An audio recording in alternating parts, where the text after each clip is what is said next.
আমি এত বড় জালেম, আমি এত বড় গুনাহগার, আমি এত বড় পাপী, আমার চোখে গুনাহ নাই, গুনাহ নাই, গুনাহ নাই, আমার চোখে পানিও নাই, গুনাহের কারণে আমার আমলগুলো, আমার দিল শক্ত হয়ে গেছে। চোখের পানি বানাইয়া চিৎকার করে মালিক রে জোরে ডাক দাও আল্লাহ, আর জোরে ডাকো আল্লাহ। দয়ার মালিক, সবাই মিলে আমরা ওয়াদা করলাম তোমার রহমত চাই, তোমার দয়া চাই, তোমার মহব্বত চাই। জাহান্নামের আগুনে একজন ইমানদার জ্বলতেছে, কিছু মুমিন গুনাহের কারণেও জাহান্নামে যাবে। এই নিচের দিকে তাকায় আছে হুজুররা ফেসবুক মোতালা করতেছেন, এই ফেসবুক মোতালা আমার বয়ান বন্ধ করতে হবে, সাবধান। বড় মারাত্মক রোগ, খালি নিচের দিকে তাকায় থাকা করা। যেটা বললাম জান্নাত জাহান্নামে একদল মানুষ ইমানদারও যাবে, কিসের কারণে? ঈমান আছে কিন্তু গুনাহগার।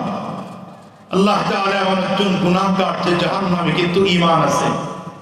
আল্লাহ বলবেন, এই বান্দা তুমি আমার কাছে চাও, চাওয়ার সুযোগ করে দিলাম, কি চাইবা বলো? এই আল্লাহ তাআলার বান্দা এখন বলে, আল্লাহ তোমার কাছে আমি চাবো, কি চাবো?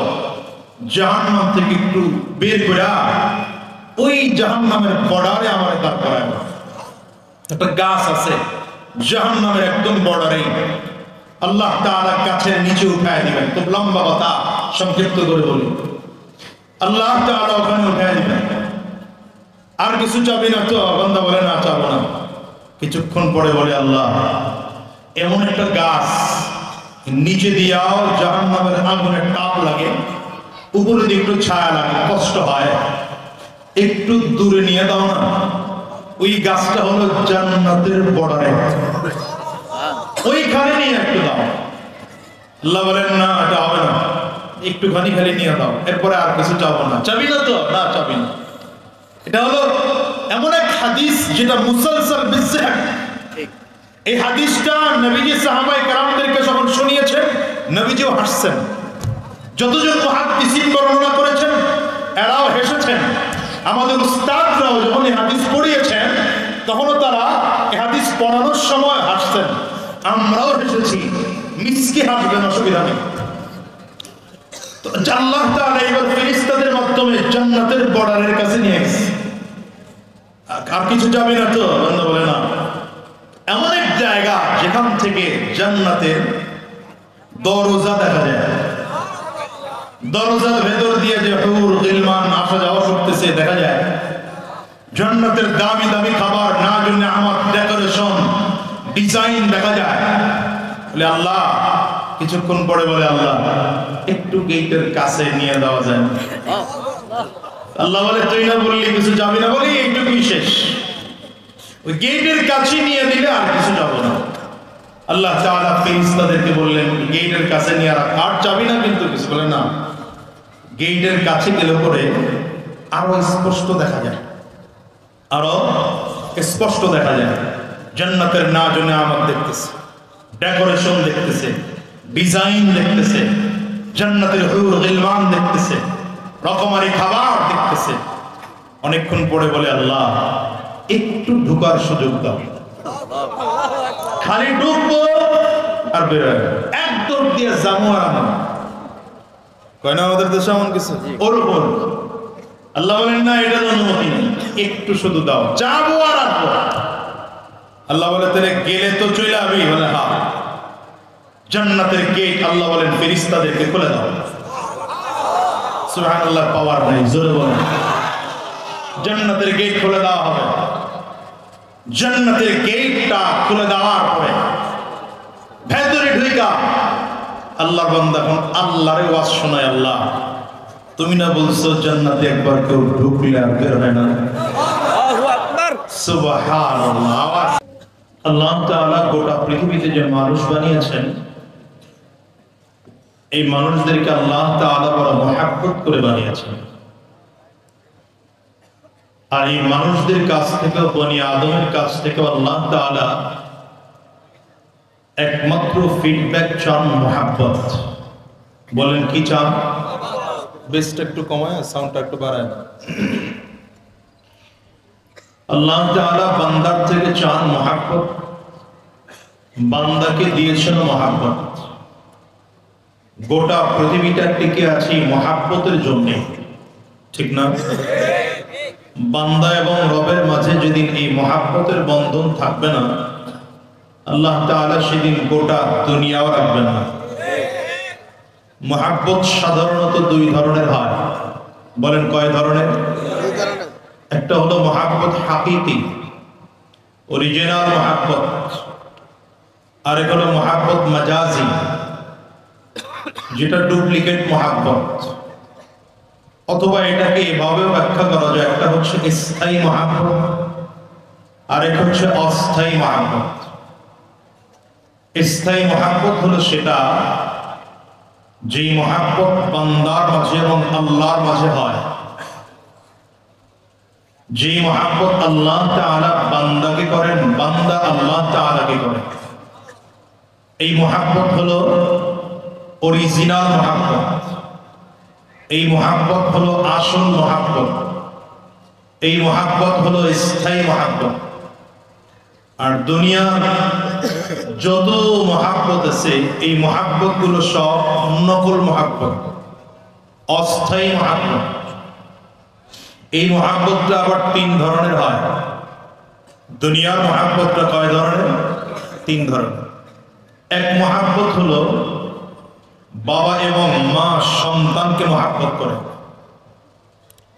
বাবা এবং মা সন্তানকে মোহাব্বত করে, ভাই ভাইকে মোহাব্বত করে, বন্ধু বন্ধুকে মোহাব্বত করে, রক্তের টানে একজন আরেকজনকে মোহাব্বত করে। এটা হলো এক প্রকার। খেয়াল করলে দেখবেন এটাও স্থায়ী না, এই মোহাব্বতটা অস্থায়ী। কারণ কখনো কখনো এমন হয় যে সন্তানের মোহাব্বত বাবা মায়ের থেকে ছুটে যায়, কখনো এমন হয় ভাইয়ের মোহাব্বত ভাই থেকে ছুটে যায়। এমন হয় কি হয় না?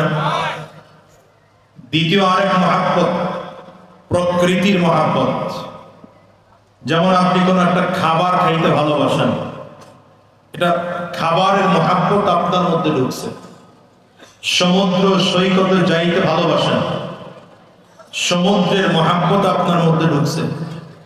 কোন একটা পরিবেশ দেখে আপনার খুব পছন্দ হলো, এই পরিবেশটা আপনার ভালো লাগছে, তার মানে মোহাব্বত ঢুকছে পরিবেশে। এটাও স্থায়ী হয় না, এটা অস্থায়ী হয়। আরেকটা মোহাব্বত হলো স্বামী আর স্ত্রীর মোহাব্বত। একজন পুরুষ একজন নারীর উপরে আকর্ষণ হয়, অথবা একজন নারীর পুরুষদের উপরে আকর্ষণ হয়। এই সব ধরনের মোহাব্বত গুলো স্থায়ী না, অস্থায়ী। এরপরে আসেন ক্ষমতার মোহাব্বত, সম্মানের মোহাব্বত, টাকা পয়সার মোহাব্বত। যতই মোহাব্বত করি এটাও স্থায়ী না, এটাও অস্থায়ী। যে আমি আজ থেকে আরো 4-5 বছর আগে হঠাৎ করে স্বপ্ন দেখছি চেয়ারম্যান হব। আল্লাহ তাআলা বানাইছেন, চেয়ারম্যান হতে হতে 4 বছর শেষ। এখন গুনতেছি, সামনে গনে গনে হয়তো আর 1 বছর আছে, থাকতেও পারি, যে কোনো সময় বাদ হয়ে যেতে। গেছে তো সব বাদ হয়ে, উপজেলাও বাদ, জেলা পরিষদও বাদ, মেয়র কমিশনারও বাদ, আছে শুধু কয়েকজন চেয়ারম্যান, তাও অনেক পলাতক। আলহামদুলিল্লাহ 5 আগস্টের পরে পলাই নাই, বরঞ্চ যারা অসুবিধার মধ্যে ছিল তাদেরকে নিরাপত্তা দেওয়ার জন্য ফিকির তৈরি করেছে। বাংলাদেশে তো অনেকে বড় বড় লেকচার দিয়েছিল, পালাবো না, কথা বল না।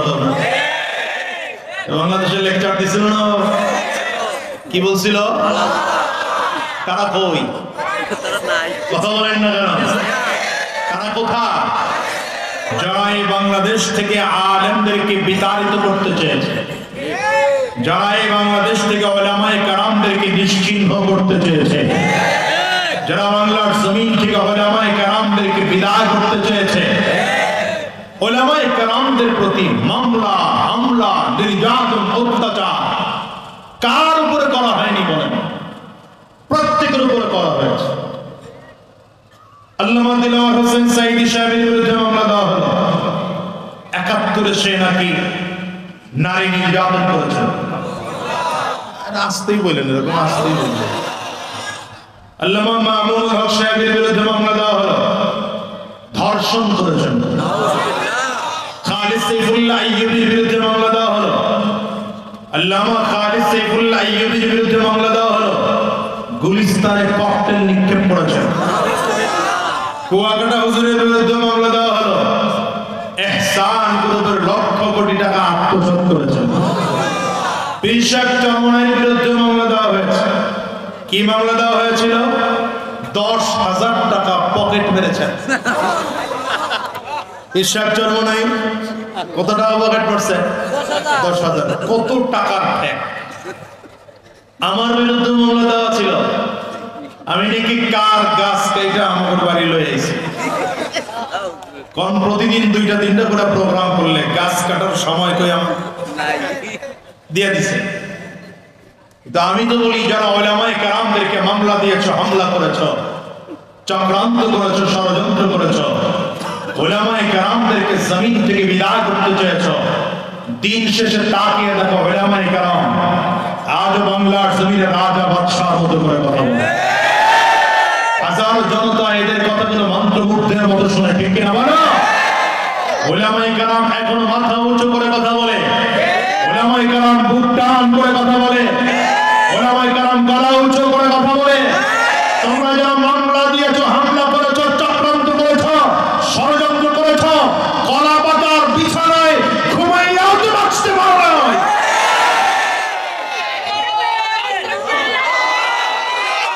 শুধু কলা পাতার বিছানায় কেন, লুঙ্গি প্যান্ট শার্ট খুলে লুঙ্গি পরেছ, দাড়িটা কামিয়ে চুলের মধ্যে কলপ লাগিয়েছ, আর কথা বলেন। এরপরে মাসের তলারে উঠেছে বাঁচার জন্য, বাঁচতে পারো নাই, বাঁচতে পারো নাই। আমি আজাদি সব সময়ের জন্য বলি, এটা বাংলাদেশ। এই ধরা দুনিয়ার ধরা, আখিরাতের ধরা বাকি আছে। কথা বলো।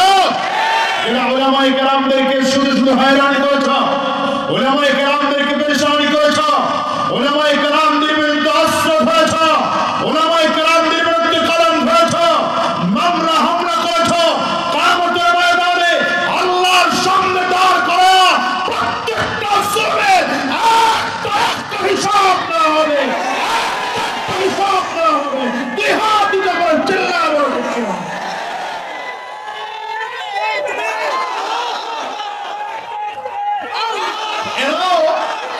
এরাও উলামায়ে কেরামদের উপরে হামলা, মামলা, নির্যাতন, অত্যাচার, জুলুম কেন করেছে?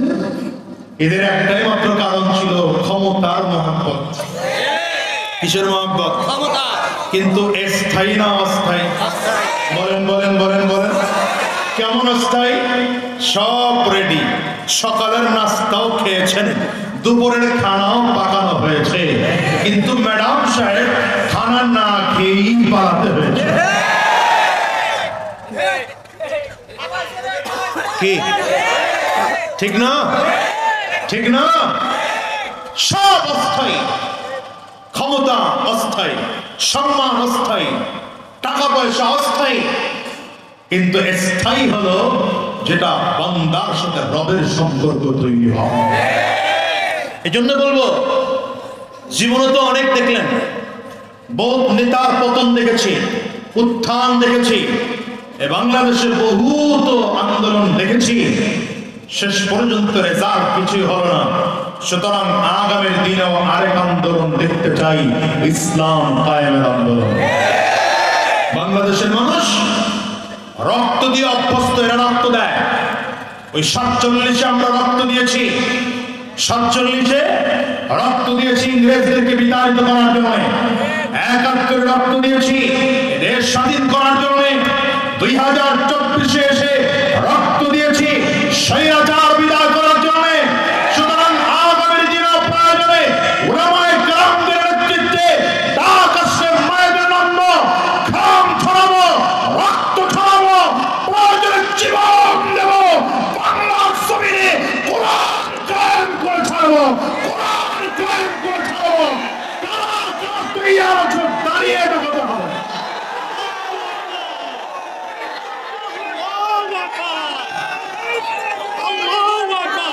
আল্লাহ কবুল করুন। দুই হাত উঁচা করেন, দাঁড়ায় দুই হাত উঁচা করেন, দাঁড়ায় দুই হাত উঁচা করেন, হাতগুলো নাড়াচাড়া দেন, হাতগুলো নাড়াচাড়া দেন, মাশাআল্লাহ, হাতগুলো নাড়াচাড়া দেন, দেন ঝাঁকে দেন, আওয়াজ দেন, আওয়াজ দেন, জোরে আওয়াজ দেন, আল্লাহু আকবার, নারে তাকবীর, নারে তাকবীর। আমরা সবাই রাসূল সেনা, ভয় করি না বুলেট বোমা, নারে তাকবীর। কোরআন সুন্নাহর আলো, কোরআন সুন্নাহর আলো, কোরআন সুন্নাহ যেখানে, উলামা উলামা যেখানে, সুদ ঘুষ যেখানে। ঠিক আছে তো? নামান, হাতগুলো নামান। প্রিয় ভাই, এই সব মহব্বত অস্থায়ী। বলেন, সব মহব্বত অস্থায়ী। স্থায়ী মহব্বত কোনটা? যেটা রবের সাথে বান্দার হয়। কথা বলে না? আরো একটা কথা, দুনিয়ার যত মহব্বত আছে, এই মহব্বতের শেষ পরিণাম অধিকাংশ সময় তিক্ত হয়।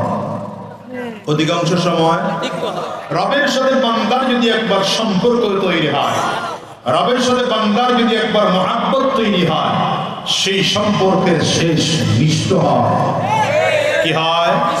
বলেন বলেন, কি হয়? কারণ আল্লাহ তাআলা চান বান্দাকে কোন বাহানা দিয়ে মাফ করব। বান্দাকে আল্লাহ জাহান্নামে দেওয়ার জন্য বানানি নাই, আল্লাহ বানাইছেন জান্নাতে দেওয়ার জন্য। এই জন্য জান্নাতে দেওয়ার বাহানা তৈরি করেন। কত বাহানা আল্লাহ পাকের। হাদিসের মধ্যে আসছে, জাহান্নামের আগুনে একজন ইমানদার জ্বলতেছে, কিছু মুমিন গুনাহের কারণেও জাহান্নামে যাবে। এই নিচের দিকে তাকায় আছে, হুজুররা ফেসবুক মোতালা করতেছেন। এই ফেসবুক মোতালা আমার বয়ানে বন্ধ করতে হবে, সাবধান। বড় মারাত্মক রোগ, খালি নিচের দিকে তাকায় তাকায় করা। যেটা বললাম, জান্নাত জাহান্নামে একদল মানুষ ইমানদারও যাবে। কিসের কারণে? ঈমান আছে কিন্তু গুনাহগার। আল্লাহ তাআলা এমন একজন গুনাহগার যে জাহান্নামে কিন্তু ঈমান আছে। আল্লাহ বলবেন, এই বান্দা, তুমি আমার কাছে চাও, চাওয়ার সুযোগ করে দিলাম, কি চাইবা বলো? এই আল্লাহ তাআলার বান্দা এখন বলে, আল্লাহ তোমার কাছে আমি চাবো, কি চাবো? জাহান্নাম থেকে একটু বের করে ওই জাহান্নামের বর্ডারে আমার দাঁড় করায়। একটা গাছ আছে জাহান্নামের একদম বর্ডারে, আল্লাহ তাআলা গাছের নিচে উঠায় দিবেন। খুব লম্বা কথা, সংক্ষিপ্ত করে বলি, আল্লাহ তাআলা ওখানে উঠায় দিবেন। আর কিছু চাবি না তো? বান্দা বলে, না চাবো না। কিছুক্ষণ পরে বলে, আল্লাহ এমন একটা গাছ নিচে দিয়াও জাহান্নামের আগুনের তাপ লাগে, উপরে দিয়ে একটু ছায়া লাগে, কষ্ট হয়, একটু দূরে নিয়ে দাও না। ওই গাছটা হলো জান্নাতের বর্ডারে, ওইখানে নিয়ে একটু দাও। আল্লাহ বলেন, না এটা হবে না, একটুখানি খালি নিয়ে দাও, এরপরে আর কিছু চাবো না। চাবি না তো? না চাবি না। এটা হলো এমন এক হাদিস যেটা মুসালসাল বিসসাহ। এই হাদিসটা নবীজি সাহাবায়ে কেরামদেরকে যখন শুনিয়েছেন, নবীজিও হাসছেন। যতজন মুহাদ্দিসিন বর্ণনা করেছেন এরাও হেসেছেন। আমাদের উস্তাদরাও যখন এই হাদিস পড়িয়েছেন তখনও তারা এই হাদিস পড়ানোর সময় হাসছেন। আমরাও হেসেছি, মিসকে হাসবেন, অসুবিধা নেই। তো আল্লাহ তাআলা এবার ফেরেশতাদের মাধ্যমে জান্নাতের বর্ডারের কাছে নিয়ে গেছে। আর কিছু যাবে না তো? বান্দা বলে, না।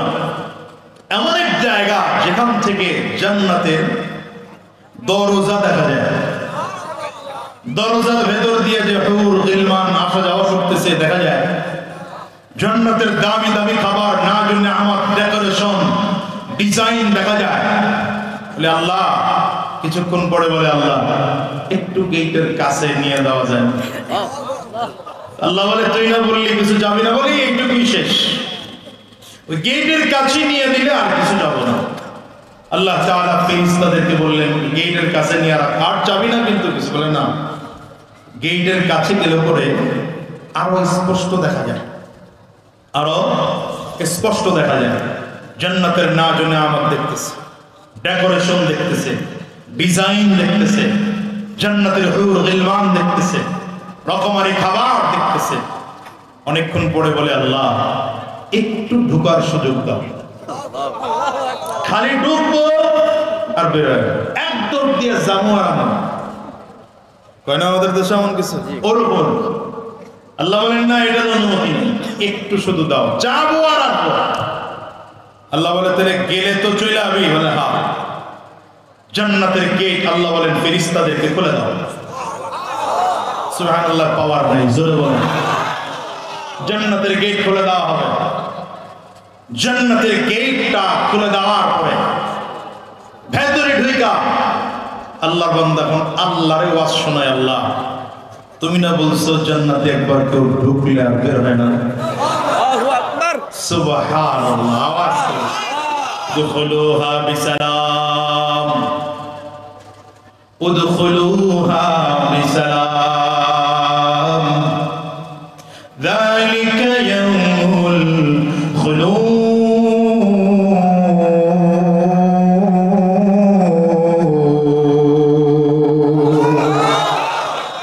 জান্নাতের মধ্যে সালাম শান্তি অবস্থায় প্রবেশ করো। এই বান্দা জান্নাতের মধ্যে ঢোকার পরে বলবেন আল্লাহ আমি আর জান্নাত থেকে বের হব না, জান্নাতের মধ্যেই থাকবো। ফেরেশতাদেরকে আল্লাহ বলেন যাও যাও ফেরেশতারা, আমার এই বান্দা জান্নাতে যেহেতু একবার ঢুকলো আর বের করার কোনো প্রয়োজন না। এমন জান্নাতে, এই জান্নাতি জাহান্নাম থেকে বের করে জান্নাত দেওয়া হলো। এমন জান্নাতিকে আল্লাহ তাআলা কত বড় জান্নাত দিবে। নবীজি বলেন হাদিসের মধ্যে পাওয়া যায় এই দুনিয়ার 10 গুণ বড় হবে ওই জান্নাত। সুবহানাল্লাহ, জোরে বলেন। আর জোরে চিল্লায় বলেন সুবহানাল্লাহ। হ্যাঁ মুসলমান, মালিকের মহব্বত এমন এক মহব্বত যে মহব্বতের কারণে বান্দা কিয়ামতের ময়দানের মুক্তির ফয়সালা মিলবে। রবের মহব্বত এমন চমৎকার মহব্বত যে মহব্বতের কারণে দুনিয়ায় শান্তি পাওয়া যায়। রবের মহব্বত এমন মহব্বত যে মহব্বতের কারণে কবর আযাব থেকে মুক্তি পাওয়া যায়। রবের মহব্বত এত দামি মহব্বত যে মহব্বতের কারণে দুনিয়ায় শান্তি পাওয়া যায়, মৃত্যুর সময় শান্তি পাওয়া যায়।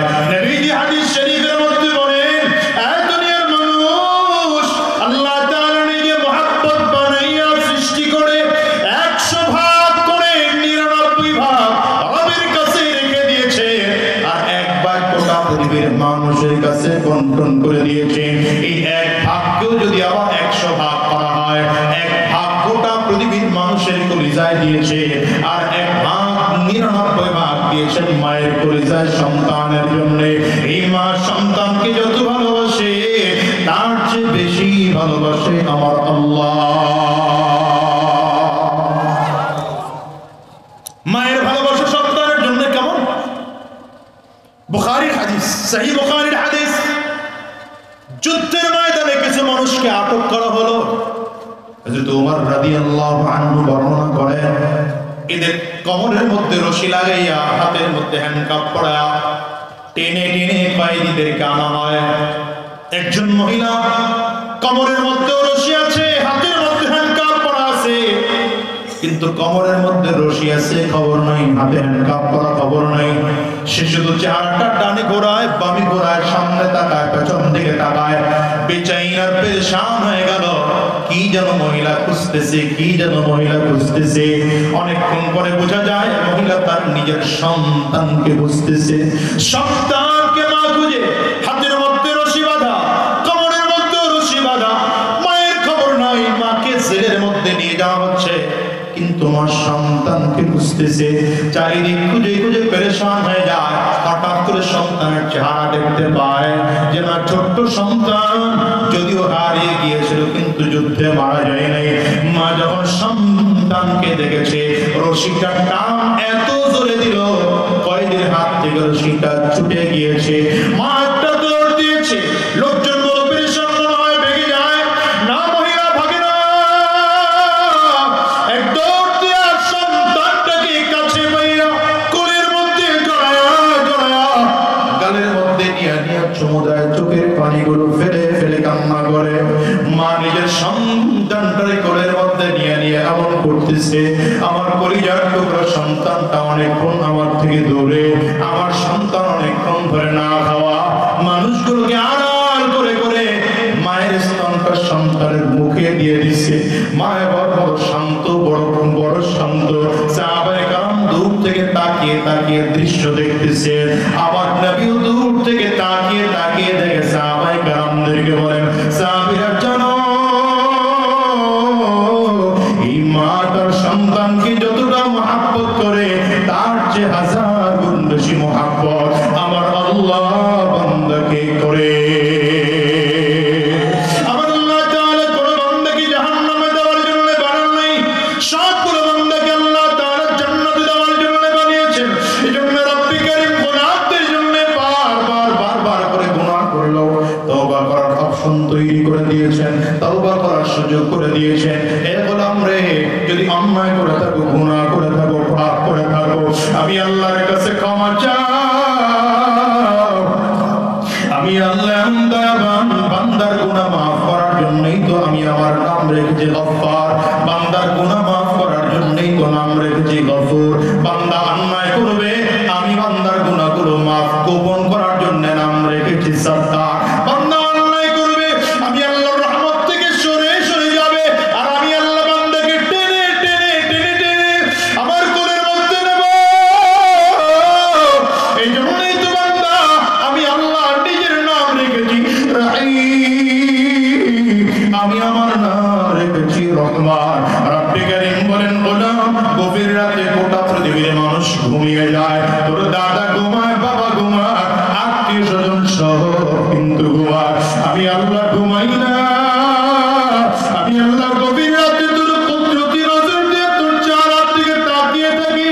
আমার বান্দা আমার জন্য কাঁদে, আমার বান্দা আমার জন্য আমার কাছে একটু ক্ষমা চায়। আমার নামাজের একটা হাদিস পড়ে পড়ে আমাকে শোনাই দে। আল্লাহর বান্দা যখন চোখের পানিগুলো ছেড়ে রাত গভীর হয়ে গেলে কান্না করে, বান্দা বান্দার কাছে বান্দার চেহারার দিকে আল্লাহ তাকিয়ে থাকে। বান্দার চোখ দিয়ে লাল হয়ে হয়ে চোখের গুটি বেয়ে বেয়ে পানিগুলো জমিনের মধ্যে পড়ে। আল্লাহ তাআলা বান্দার দিকে কুদরতি নজর দিয়ে তাকিয়ে থাকে।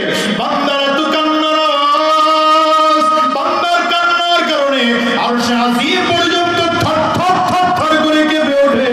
আল্লাহ তাআলার ফেরেশতারা ডেকে বলেন, ওগো তুমি তোমার বান্দাদের দিকে তাকিয়ে দেখো, তোমার বান্দা চোখের পানিগুলো ফেলে ফেলে কান্না করে। আমার মালিক ডেকে বলেন, আল্লাহ আমি যখন আমার বান্দা আমার দিকে তাকিয়ে তাকিয়ে কান্না করে, আমার কাছে বড় ভালো লাগে, মজা লাগে, আনন্দ লাগে। কিন্তু বললাম রে, ফেরেশতারা সাক্ষী থাক, আমার বান্দা যখন কান্না করতে করতে এমন পরিস্থিতি হয়, বান্দার চোখ দিয়ে গাল বেয়ে বেয়ে জমিনের মধ্যে পানি পড়ে, বান্দার চোখের পানি নাকের ডগায় আসার আগে আগে আমি এমন এক রহমান, আমি এমন এক রহিম, আমি আল্লাহ সহ্য করতে পারি না। বান্দার জিন্দেগীর সব গুনাহগুলো আমি আল্লাহ মাফ করে দিই। ওরে করে একটু করে দেবো, নিজের দিকে তাকিয়ে দেখো জীবনের মধ্যে কত গুনাহ, ডানে আর বামে তাকিয়ে দেখো তোমার আমার জীবনে কত গুনাহ, পিছনের কথা একটু স্মরণ করো, তোমার আমার জীবনের কত গুনাহ। এই গুনাহগুলো যদি মালিক মাফ না করেন, ক্ষমা পাওয়ার সুযোগ দেয়, আমার মালিক তোমার আমার জন্য জাহান্নামের আগুন রেডি করে রাখছে। ওই কবরের মধ্যে বড় বড় সাপ, বড় বড় বিচ্ছু, জাহান্নামের আগুন বান্দার জন্য রেডি করা আছে। এখন আমরা মালিকের কাছে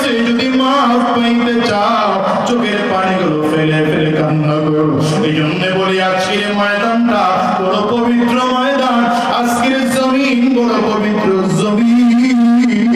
এখানে কত বান্দার চোখের পানি পড়ে, এখানে কারো দিলটা নরম হয়ে যায়। আজকের ময়দান তার মধ্য থেকে আমার মালিকের কাছে ওয়াদা, ওগো আমার আল্লাহ, আমার চোখ দিয়ে জীবনে কত অন্যায় করেছি, আমার হাত দিয়ে জীবনে কত অন্যায় করেছি, আমার পা দিয়ে জীবনে কত অন্যায় করেছি, আমার জবান দিয়ে জীবনে কত অন্যায় করেছি। আর হারাম রাস্তায় কদম বাড়াবো না, শয়তানি রাস্তায় কদম বাড়াবো না, হারাম রাস্তায় চলবো না। মালিক কিয়ামতের ময়দানে জাহান্নামের আগুনে জ্বালায়ও না। হে আল্লাহ, জান্নাত দিয়ে দিও। কারা কারা এই তাওবার নিয়তে হাত উঁচা করতে পারো? দুই হাত উঁচা করে মালিকরে দেখাও, আওয়াজ দিয়ে চিৎকার করে জোরে ডাকো আল্লাহ। পানি না আসলে কান্নার ভান ধরে চোখের পানি ফেলায় কাঁদো। ডানিয়ার বাড়ি তাকিয়ে দেখো না কার চোখের গোটা পানি। ওই মানুষ